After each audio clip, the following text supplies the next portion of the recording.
The shuttle landed with a heavy thud on the platform of Nexus Academy, and Mira-chan grabbed her bag and stepped out into the cold air of an alien world. She had dreamed of this moment for years, and now she was finally here at the most famous military training facility in 3 star systems. Around her stood dozens of other recruits, and every single one of them was taller than her and stronger than her, and most of them were not.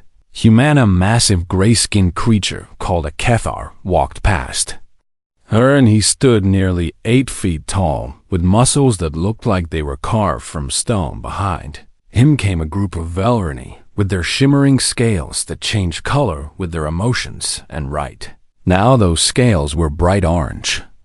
With excitement, Myra looked down at her own small human hands and wondered if she had made a terrible mistake. The orientation hall was enormous, with ceilings that stretched up 50 meters and holographic displays that showed the history of the Academy. Commander Viral Thorn stood at the front of the room, and his 4 eyes scanned the crowd of new recruits with cold assessment. Was a Kethar, like many of the senior officers, and his gray skin was covered with old scars from countless battles. "Welcome to Nexus Academy," he said, and his deep voice echoed through the hall. "You have been selected from thousands of candidates across the coalition, and you represent the best your species has to offer." Myra felt a small surge of pride at those words, but it did not last long. "Over the next 6 months, we will push you beyond your limits, and we will test every aspect of your abilities, and many of you will fail." Viral continued. "Those who survive will become the finest warriors the galaxy has ever seen." After the orientation, the recruits were sorted by their psionic classifications, and this was the part Mira had been dreading. The Sindari were grouped together, and their electrical powers crackled in the air around them like living lightning. The Kethar gathered in another section, and they demonstrated their gravity manipulation by lifting massive training weights without touching them. The Vorani showed off their light-bending abilities, and some of them turned completely invisible, while others created blades made of pure radiance.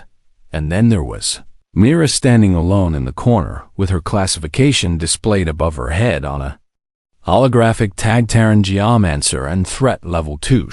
She watched as other recruits read her classification, and then looked away with disinterest or amusement. A Sindari male with silver hair and crackling blue eyes walked over to her, and his name tag identified him as Torvax, a human.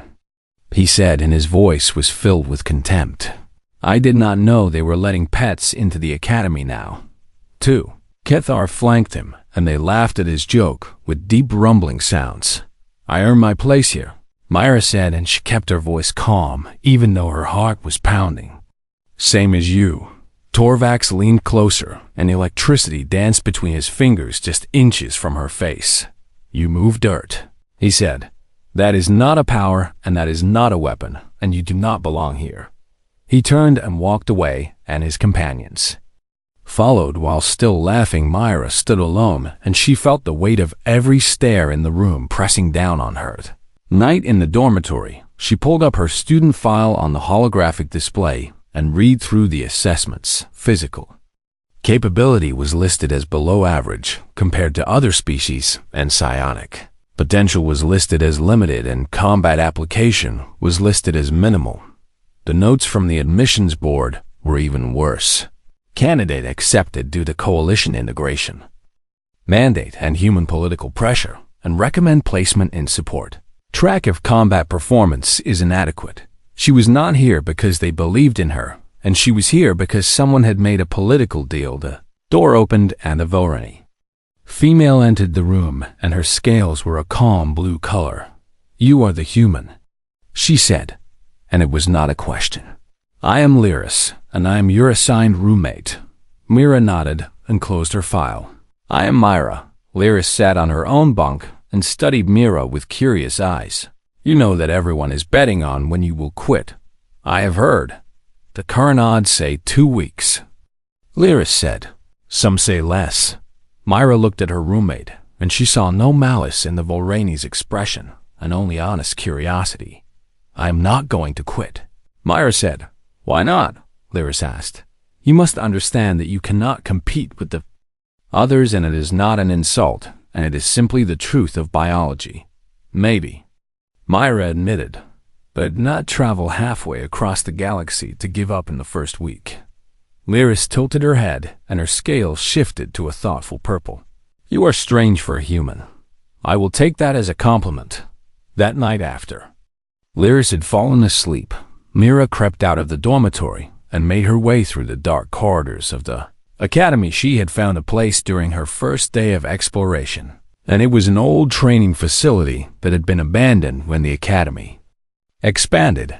The systems were disconnected from the main network, and no one would see what she did here. She knelt on the stone floor and pressed her palms flat against the cold surface, and then she closed her eyes and reached not outward like the instructors expected, and not upward to move rocks and dirt. She reached down through the foundation of the building, and down through the layers of rock beneath, and down toward the heart of the planet itself. The instructors thought she moved Earth, and they thought she was weak because moving Earth was a small thing, but Myra knew something they did not know. She was not connected to Earth, and she was connected to something much deeper and much older and much more powerful. She could feel the planet beneath her like a sleeping giant, and she could feel its heat and its pressure and its ancient slow heartbeat. Somewhere far below the mantle churned with unimaginable force, and tectonic plates ground against each other with enough power to level mountains, and she could feel all of it. The Academy thought humans were weak because their powers were tied to planets, and planets were just dirt and rocks. But planets were not just dirt and rocks. Planets were engines of destruction that could crack themselves apart and swallow civilizations whole. Myra opened her eyes and smiled in the darkness. They thought her power was small because they only saw the surface. They had no idea what was waiting underneath. The first month at Nexus Academy was designed to break recruits, and Myra learned this truth through pain and exhaustion and humiliation. Every morning began with physical conditioning that pushed bodies to their absolute limits, and the training officers showed no mercy to anyone. Myra ran until her lungs burned and lifted weights until her muscles screamed, and fought in hand-to-hand combat drills until she was covered in bruises. She was slower than the Kethar and weaker than the Sindari, and less agile than the Velrani Bud. She did not quit. The afternoons were dedicated to tactical simulations where squads competed against each other in virtual battlefields. Myra learned to read terrain and anticipate enemy movements and coordinate with teammates who barely acknowledged her existence. She was always assigned the support role, and she was always positioned in the back, and she was always treated as an afterthought. But she did not quit. The true test came every week during the Psionic Crucible, and this was the event that Myra dreaded most of all. Each recruit was required to demonstrate their abilities in front of the entire class, and the instructors would evaluate their power and potential. Myra watched from the crowd as Torvax stepped into the arena first, and his silver hair whipped around his face as he gathered his power. Lightning exploded from his hands in a massive storm that filled the entire training space with blinding light and deafening thunder. The display lasted for 30 seconds, and when it ended, the walls were scorched black and the air smelled of ozone. Exceptional control, Instructor Sayla announced, and her scales glowed with approval.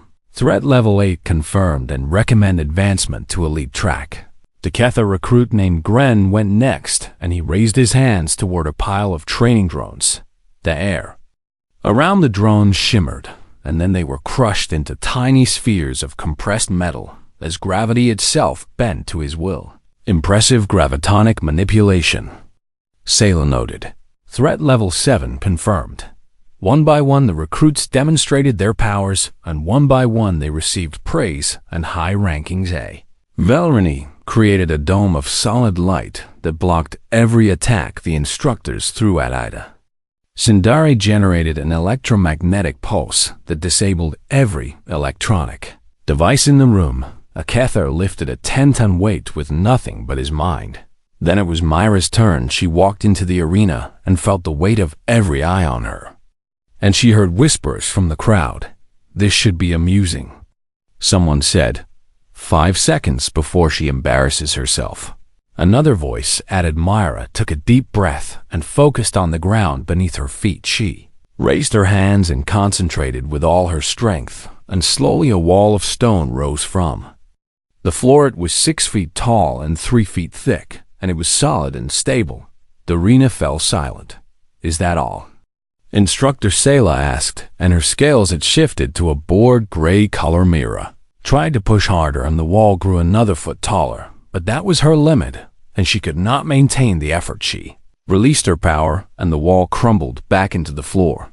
Adequate defensive capability, Sayla announced. Limited combat application and threat level 2 confirmed, and recommend continued evaluation for support track placement. That was it. No follow-up questions and no interest in what else she might be capable of. She had been measured and judged and dismissed in less than a minute. Myra walked back to the crowd and kept her head high even as she heard the laughter. Torvax was waiting for her, and his smile was cruel. A wall, he said, truly terrifying, and I am sure the enemies of the coalition will surrender immediately when they see your mighty wall. His companions laughed, and even some of the other recruits joined in. Myra said nothing, and she just walked past them and found a spot at the back of the crowd. After the crucible ended, she went to the cafeteria, but she did not feel hungry. She sat alone at a corner table and stared at her untouched food. You did not quit. She looked up and saw Lyris sliding into the seat across from her. I told you I would not, Myra said. I know, but I did not believe you, Lyris admitted, and her scales were an honest blue. Most humans would have left by now. I am not most humans. Lyris studied her for a long moment. Why do you stay, and what do you hope to prove? It was a fair question, and Myra had asked herself the same thing many times.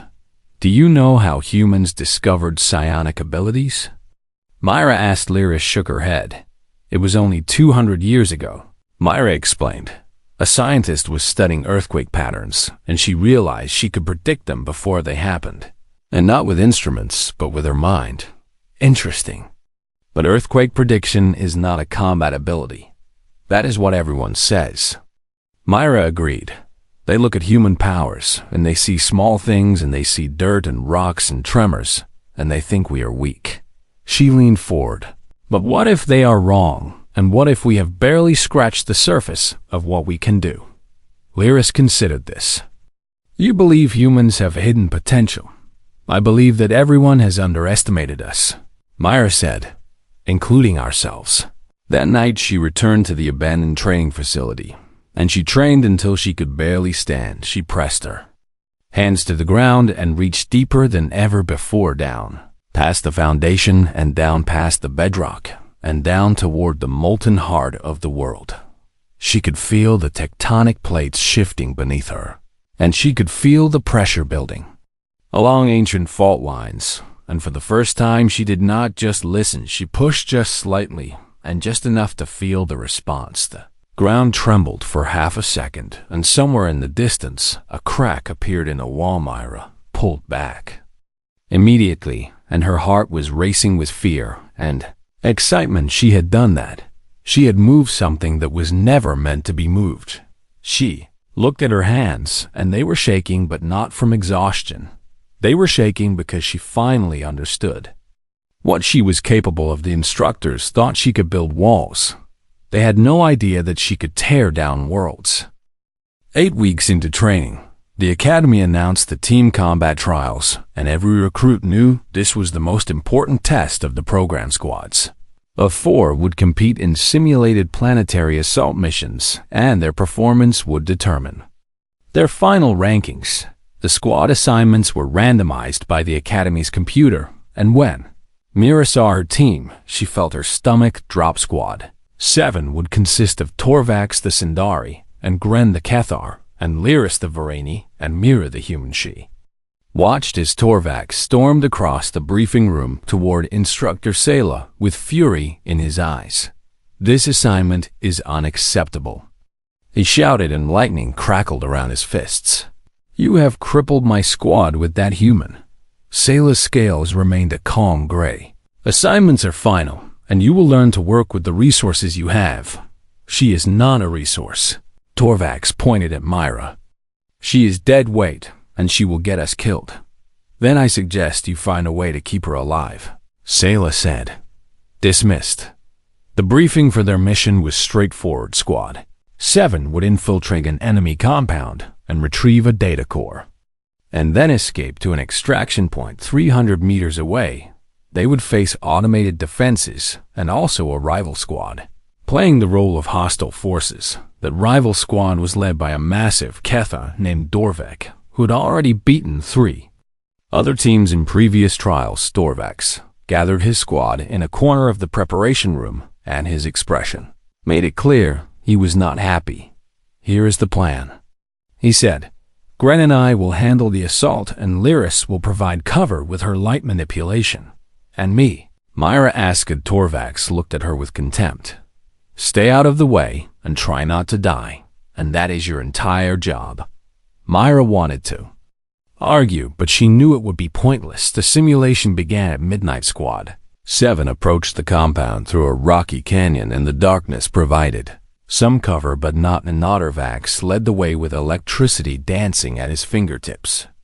And Gren followed close behind with his gravitonic field ready. Lyris bent light around herself to stay partially hidden, and Mira brought up the rear, feeling useless. They were 50 meters from the compound when the first alarm sounded.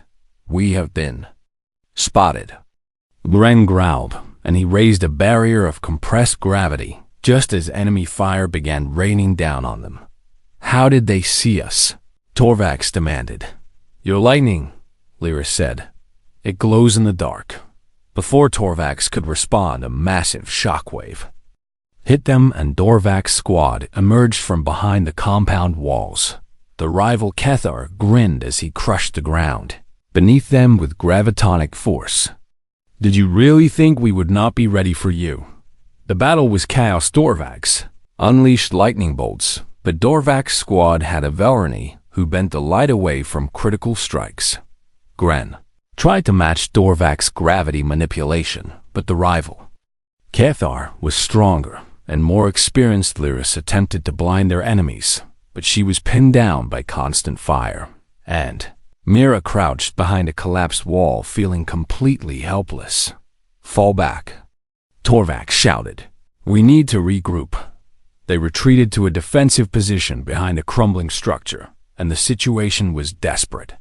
We are trapped, Gren said, and blood ran down his face from a wound on his forehead. The extraction point is 300 meters east, but they have cut us off.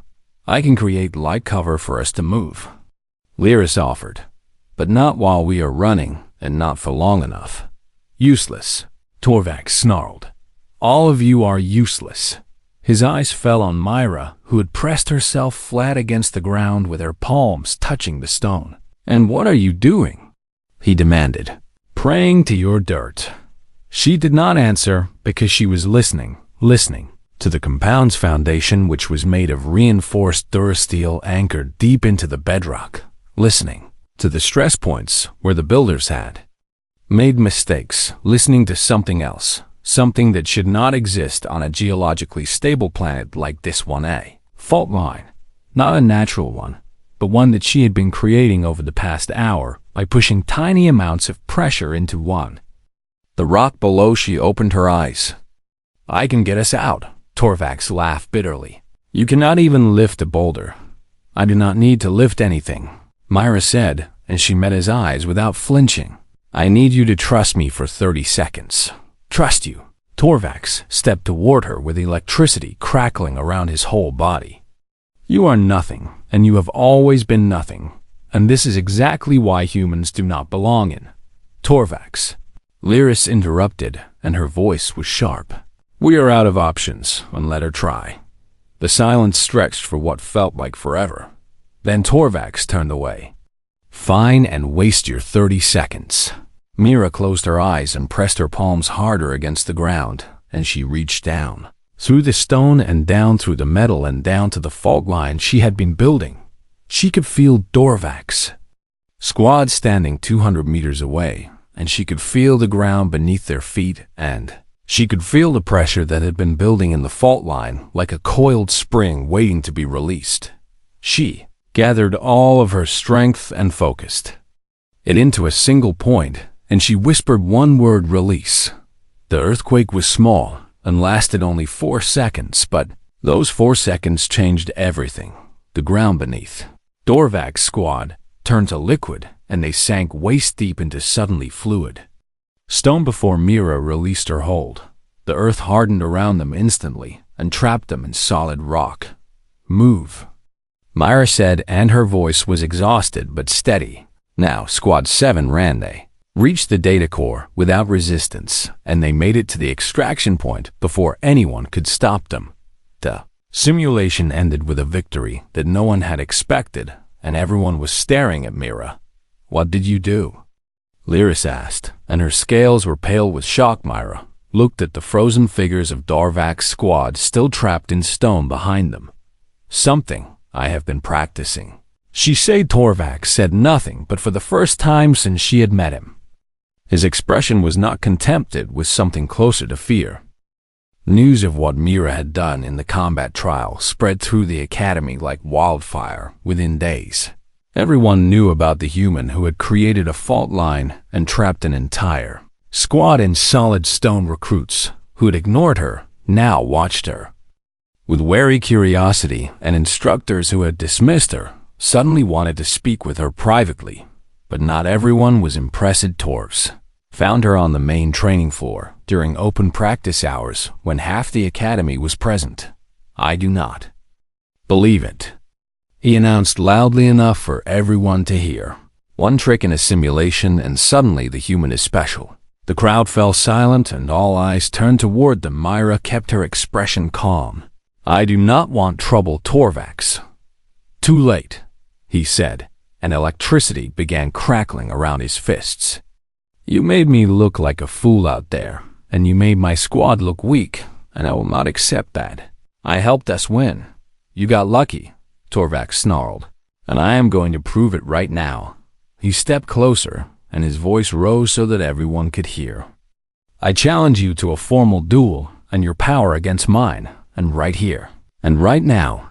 Whispers erupted through the crowd. Formal duels were illegal at the academy, and they were a tradition dating back to its founding, but they were usually between equals, and this was a Sindari elite challenging a human who had been rated at threat level. Tamira looked around at the faces watching her, as she saw doubt and pity and expectation. They expected her to back down. They expected her to admit that she was still weak, and that one lucky moment in a simulation did not change anything. She thought about all the months of mockery and all the times she had been told she did not belong. She thought about every laugh and every insult and every dismissive glance, and she made her decision. "Okay," she said. The training floor was cleared within minutes. Recruits and instructors lined the walls and gave the two combatants a wide circle of empty space. Commander Viral appeared on the observation deck above, and his 4 eyes watched without expression. Torx rolled his shoulders and lightning danced across his entire body. "I will try not to kill you." Myra did not respond. She was already listening to the training floor beneath her feet, and it was made of military-grade Dara steel designed to withstand gravitonic compression and energy weapons and orbital bombardment. Listening to the foundations below, and they were anchored into the planet's crust with molecular bonding agents that were supposed to be unbreakable. Listening deeper and deeper until she could feel the tectonic plates and the churning mantle and the spinning iron core thousands of kilometers below. The horn sounded to begin the duel. Torvax attacked immediately, and a bolt of lightning shot from his hands with enough power to kill an unshielded human instantly. But Mira was already moving, and she pulled iron-rich minerals from the floor to form a barrier in front of her. The lightning scattered against the stone, and Torvax laughed.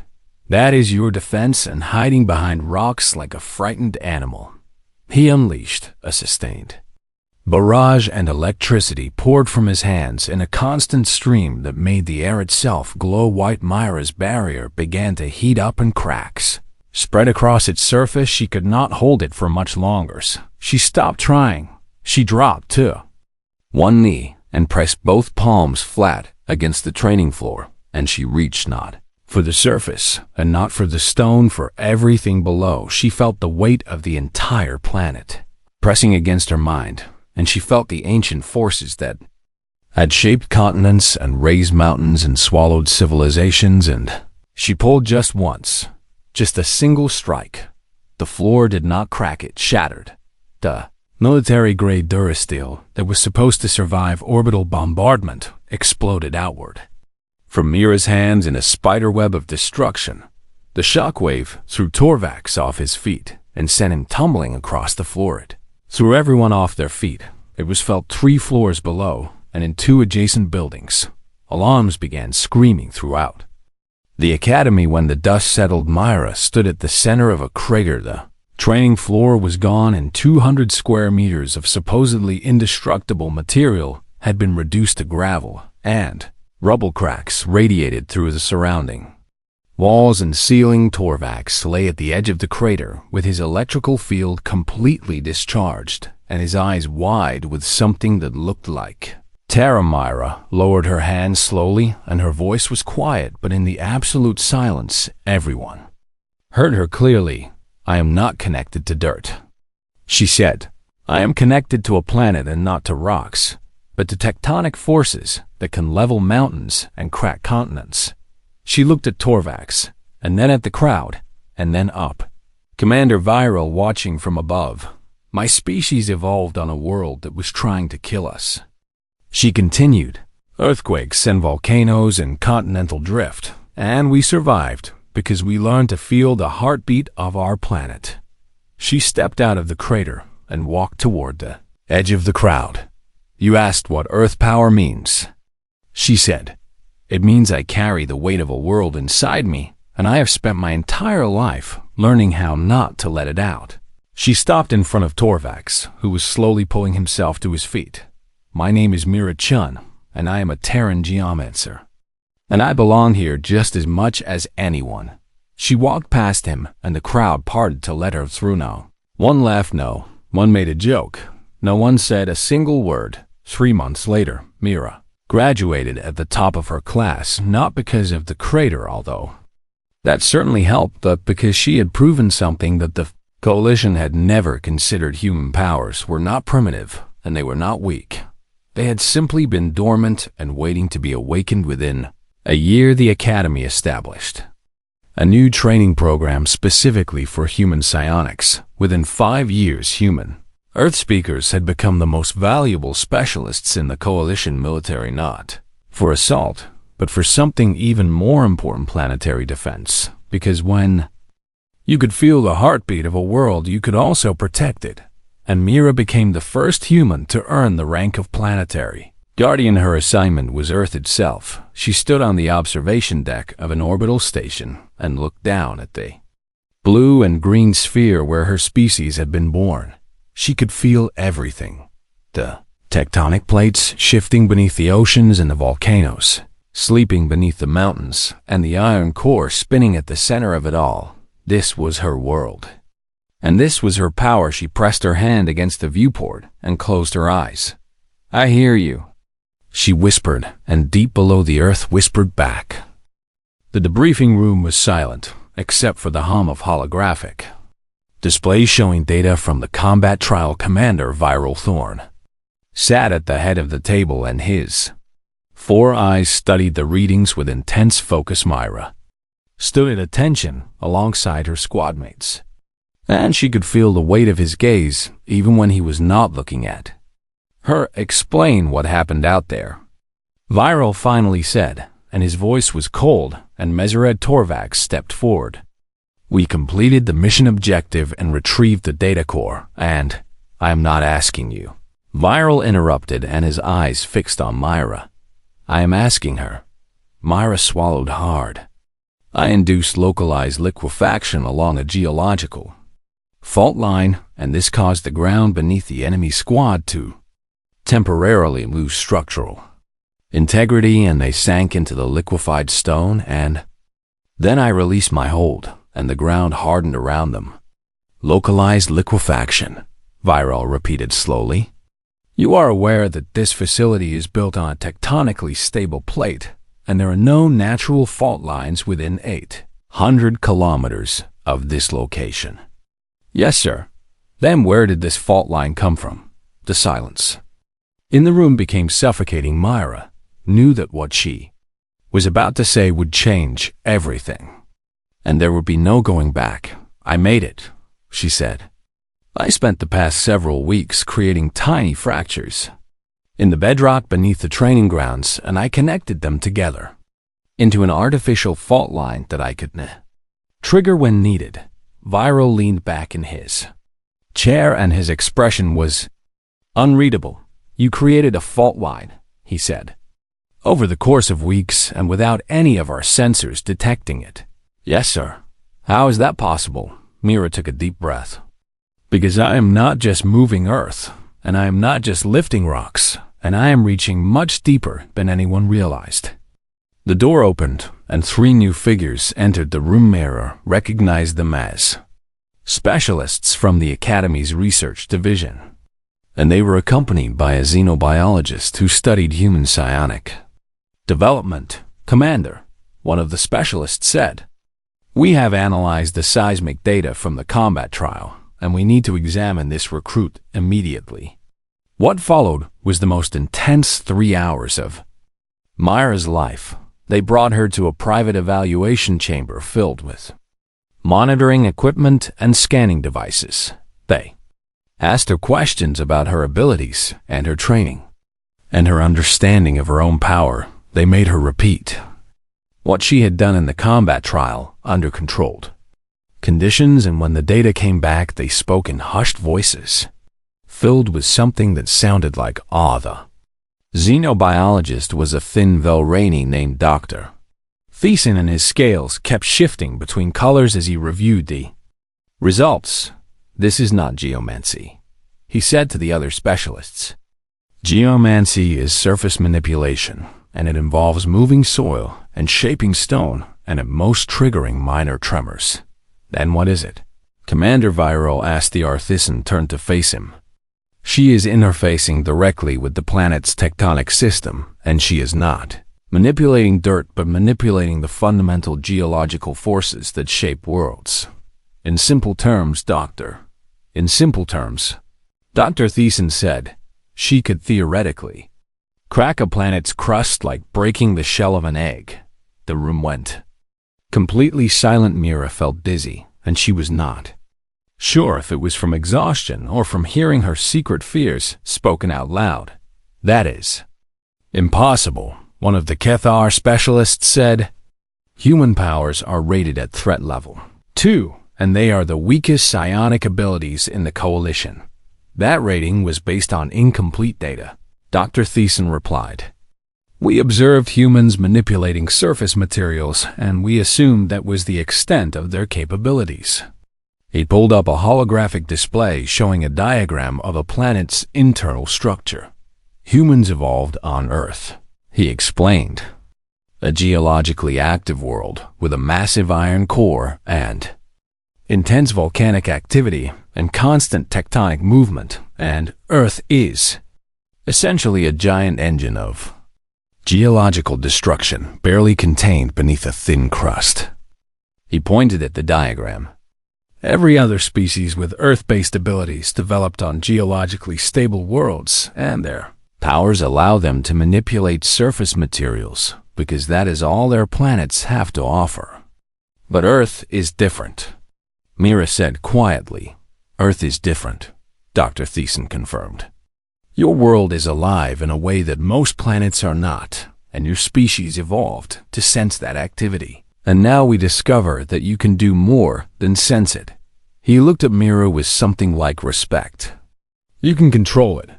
Commander Viral stood and walked to the window that overlooked the training grounds. What are the implications? He asked. The implications are enormous, Dr. Thiessen said.